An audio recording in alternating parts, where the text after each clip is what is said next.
The season came to an emotional close with Carlos Alcaraz lifting his arms toward the roof of the Alpatour Arena, celebrating a commanding victory over Lorenzo Musetti, a win that not only confirmed his place in the ATP Final semi-finals but also secured the ultimate achievement, finishing the year as the world number one. The image was powerful. A 22-year-old Spaniard, smiling, relieved, fulfilled, standing at the top of the sport. But as always in tennis, glory never comes alone. Only minutes after the ATP updated the standings and declared Alcaraz the official end-of-year world number one, criticism began to swirl across social media, talk shows, and even among analysts. The dominant argument? That Alcaraz had not earned the ranking fairly, according to those who believe Jannik Sinner was handicapped by the 3-month suspension that kept him out of major tournaments at a critical point in the season. It didn't take long for this debate to explode. Some fans insisted that if Sinner had not been forced to sit out due to the sanction for the positive test earlier in the year, the Italian would have accumulated enough points to maintain a safe distance at the top. They argued that those missed tournaments represented thousands of potential points, that the margin separating both players, 11,650 for Alcaraz versus Sinner's theoretical maximum of 11,500, invited speculation, and that the ranking did not reflect the true sporting battle that should have unfolded. The debate grew stronger when screenshots of statistical models began circulating online, many of them projecting that Sinner would have likely remained number one had he played just 2 or 3 of the tournaments he was forced to skip. But even those theoretical tables ignore one fundamental truth. Tennis is not mathematics. Tennis is pressure, travel, injuries, streaks, collapses, and form. Tennis is played, not imagined. For many analysts, the criticism lacked perspective. Yes, Sinner lost opportunities. Yes, the suspension mattered. But so did the rest of the season. Because for 11 months, Alcaraz was not simply present. He was exceptional. He led the ATP Tour in both total victories, 69, and titles won, 8. He won tournaments on every surface. He held his nerve in decisive moments. He fought through pressure in Grand Slams, Masters 1000s, and the ATP Finals. He bounced back from losses with more intensity, more consistency, and more resilience. And every time Sinner struck, Alcaraz struck back. That is the very definition of a rivalry. Far from an unfair advantage, the season unfolded as one of the most electrifying battles in modern tennis. There was no moment, not even after Sinner's suspension, in which the rivalry felt one-sided.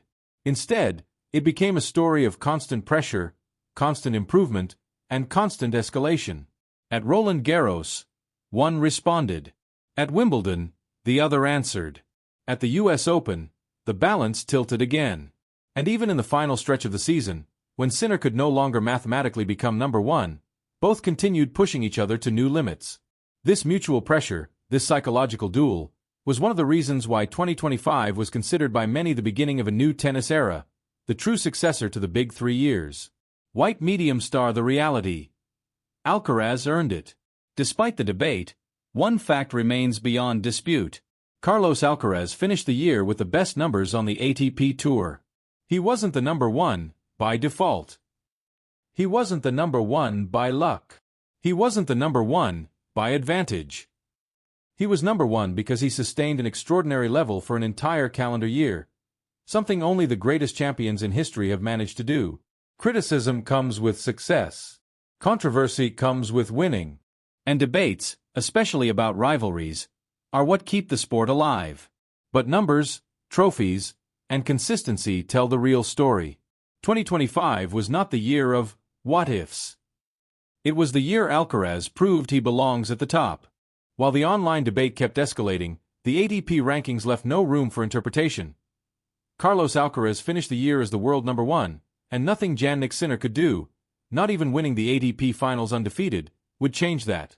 The gap was sealed. The drama was over. The calculations had spoken. Yet the narrative war continued. The argument that refuses to die. Among Sinner supporters, one idea kept resurfacing. The season ending would have been different if Sinner had played those 3 months. It's an appealing theory. A simple storyline. A convenient explanation for a heartbreaking finish. But as many experts pointed out, tennis rarely follows linear logic. Because even if we imagine Sinner playing those tournaments, Nothing guarantees that he would have won them, that he would have stayed healthy, that pressure would not have affected him, or that Alcaraz would not have responded with even stronger results. Speculation is easy. Winning consistently for 11 months is not. In fact, several coaches and former players emphasize that the suspension was only one part of Sinner's season, not the whole story. The Italian had chances to close the gap later. He had opportunities after returning. He had tournaments in which he fell earlier than expected. Meanwhile, Alcaraz kept pushing, kept winning, kept surviving, and kept extending his lead. In modern tennis, reaching the world number one requires not only extraordinary talent but also durability, emotional stability, and relentless competitiveness. Those are pillars that Alcaraz demonstrated routinely. Analysts stressed that Alcaraz won matches he shouldn't have won. He recovered from difficult starts more consistently than Sinner. He maintained peak level for longer streaks. He traveled, adapted, battled fatigue, and still delivered results. And perhaps most importantly, he won when the pressure was highest. Roland Garros, Wimbledon, the US Open, and the late-season Masters events were defined by razor-thin margins. Yet Alcaraz emerged victorious or deep in the draw almost every single time. This is why many experts dismissed the fairness debate as incomplete and overly emotional. Not a question of advantage, but of brilliance. Far from weakening the rivalry, the controversy amplified it. Every fan discussion, every tweet, every comment became proof of a new era in tennis. Alcaraz versus Sinner, the rivalry that will define the next decade. Because the truth is this: Sinner had his stretches of dominance. Alcaraz had his streaks of brilliance. Both pushed each other physically, mentally, and strategically. Both elevated the sport. Both demanded perfection from the other. It wasn't a story of imbalance. It wasn't a story of unfairness. It was a story of two champions operating at historic levels. Even in the final days of the season, when Sinner could no longer mathematically reach the top, he continued fighting for every point. He remained a threat. He remained an influence. He remained the shadow behind Alcaraz's race to the crown. That pressure alone, the pressure of, if you slip, he takes your throne, is something only champions can survive. He won because he delivered. A season is not a snapshot. A season is a marathon. And in that marathon, Alcaraz won more matches. Alcaraz won more titles. Alcaraz won more big moments. Alcaraz had fewer dips in form. Alcaraz withstood more pressure. Critics argued he benefited from Sinner's absence. But just as many countered that Sinner benefited in 2024 when Alcaraz missed tournaments injured. That's tennis. Some months you're on court. Some months you're not. Champions deal with it. Nothing is guaranteed. Nothing is owed. And nothing is handed out freely. Alcaraz didn't finish the year as number one because Sinner disappeared. He finished number one because he never disappeared. He never stopped playing. He never lost focus. He never let the pressure break him. He did the one thing champions always do. He stayed present, and he kept winning. If one thing became clear this season, it is that the Alcaraz-Sinner rivalry is only getting started. The debates, the speculation, the what-ifs, all of it adds fuel to the fire. But the truth remains unchanged. 2025 belongs to Carlos Alcaraz. 2026 might belong to either one. And tennis fans are the real winners.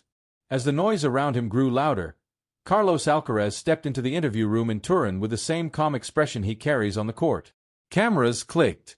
Journalists leaned forward. Everyone expected a defensive answer, a counterattack, or an emotional reaction. But Alcaraz did what champions do. He spoke with clarity, confidence, and zero confrontation. When asked directly about the criticism claiming that he became world number one unfairly, Alcaraz didn't hesitate. "I don't choose the rules," he said. "I just play tennis. I play every match I can. I give everything I have." There was no bitterness, no tension, no need to explain what didn't require explanation. Instead, he converted a controversy into a declaration of identity. "My focus has always been to improve. I don't compare myself to scenarios or theories. I compare myself to reality, and reality is the court." That sentence alone shut down half of the noise. Because the truth is simple. Tennis doesn't run on hypotheticals. It runs on results. And Alcaraz delivered results from January to November. The mindset of a world number one. One of the standout elements of Alcaraz's season was his emotional evolution. In previous years, he sometimes let pressure alter his decision-making. This year, everything changed. He explained it perfectly. Pressure is not something you avoid. Pressure is something you learn to use. He credits this transformation to hours of mental work with his team, long conversations with Juan Carlos Ferrero, and the stability he finds at home with his parents and brothers. Alcaraz smiled while explaining how grounded his life remains. At home, I'm just Carlos. I still have the same rules as always. My family keeps everything normal. It's precisely this balance, ferocious ambition paired with humility, that has converted him into the dominant force of his generation. The moment the interview turned to Sinner, Alcaraz laughed. I see him more than my mother. It was a joke, but it reflected the reality of their season. 4 Grand Slams, countless finals, parallel journeys, and a constant race to reach the top. But what stood out most was the respect. Rivalry is on the court. Outside, we are just two people living similar lives. We talk, we laugh, we share moments in the locker room. That doesn't change. This rivalry is not built on animosity. It's built on excellence. And Alcaraz acknowledged it openly. I need him. And he needs me. This level exists because both of us are here. The tennis world knows it too. This rivalry is becoming the new Federer-Nadal, but with a faster pace, younger ages, more aggression, and a dynamic that feels fresh, modern, and unpredictable. When asked about comparisons to Djokovic, Federer, and Nadal, Alcaraz didn't shy away. They are the legends. I am just starting. But he didn't hide his ambition either. Of course I want to reach them. But step by step. He knows the numbers. 6 Grand Slam titles at 22. Youngest man to finish world number 1 twice since the Big Three. 8 titles this year. More than 69 victories. Positioning himself for a historic 70-plus win season.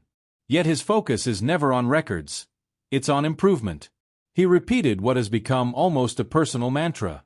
Every day, I try to be a little better than yesterday. And that simple mindset is what keeps elevating him. Alcaraz ended the interview with a message that felt half reflection, half warning to the rest of the tour. This year gave me confidence. Next year I know what I need. And I know how to start stronger. He emphasized improving his Australian start, adding more consistency on grass, protecting his physical condition deeper in the season, sharpening his mental resets after tough losses. These are the details that separate great players from historic ones, and Alcaraz is fully aware. In the end, the criticisms faded. The debates softened. The story closed. Because when someone finishes the year as world number 1 after heavy checkmark more wins than anyone, heavy checkmark more titles than anyone, heavy checkmark surviving more pressure than anyone, heavy checkmark defeating top rivals again and again, heavy checkmark and responding with humility and confidence, there is no argument left. Carlos Alcaraz didn't just earn number 1. He proved number 1. And he did it the way champions always do. By playing the matches. By winning the battles. By staying present. By never disappearing. The world number 1 is not a debate. It's a fact.